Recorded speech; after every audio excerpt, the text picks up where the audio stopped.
kita akan mempelajari peran tokoh perumus Undang-Undang Dasar 1945 bagi bangsa Indonesia. Materi ini merupakan materi PPKN kelas 7 di semester 1. Di video sebelumnya sudah dijelaskan tentang arti penting Undang-Undang Dasar 1945 bagi bangsa Indonesia dan sejarah perumusan Undang-Undang Dasar 1945.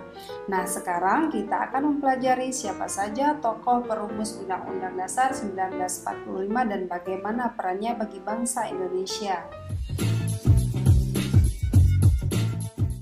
Yang pertama ada Insinyur Soekarno. Peran Insinyur Soekarno dalam proses perumusan dasar negara sangatlah penting. Ia menjadi Ketua Panitia 9 yang bertugas menggodok masukan-masukan mengenai konsep dasar negara. Panitia 9 ini kemudian menghasilkan Piagam Jakarta yang di dalamnya memuat apa yang kita sekarang ini kenal dengan UUD 1945. Tokoh yang kedua adalah Dr. Andes Muhammad Hatta. Peranan Dr. Andes Muhammad Hatta dalam perumusan UUD 1945 adalah sebagai anggota dari panitia kecil atau panitia 9 yang berhasil merumuskan dan menentukan isi dari Piagam Jakarta yang kemudian isi dari piagam tersebut dimuat dalam bagian dari UUD 1945 yaitu pada bagian alinea keempat. Tokoh berikutnya adalah Mr. A.A. Maramis. Ia masuk dalam panitia 9 yang ditugaskan untuk merumuskan dasar negara yang berdasarkan nilai utama dan prinsip ideologi Pancasila. Rumusan tersebut kemudian dikenal dengan nama Piagam Jakarta yang kemudian menjadi pembukaan UUD 1945. Berikutnya ada Mr. Abikusno Cokrokusumo.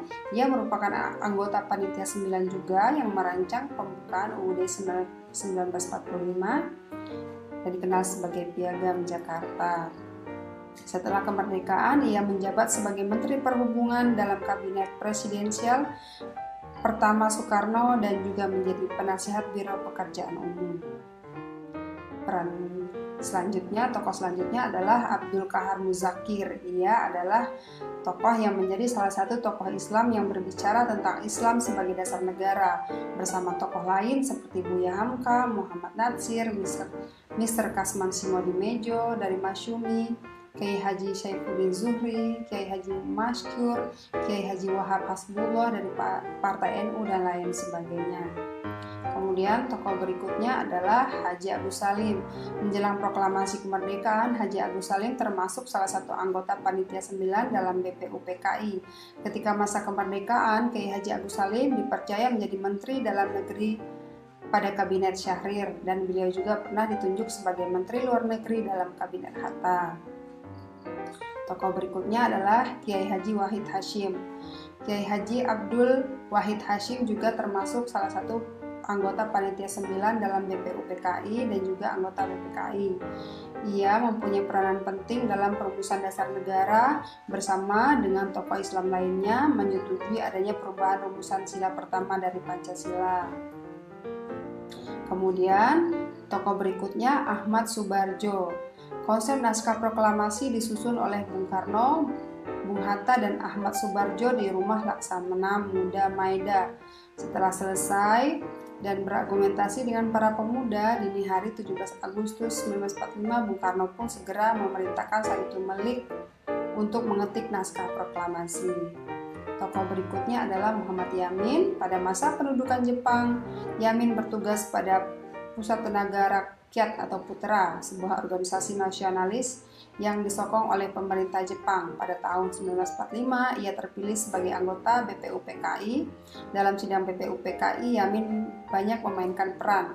Ia berpendapat agar hak asasi manusia dimasukkan dalam konstitusi negara.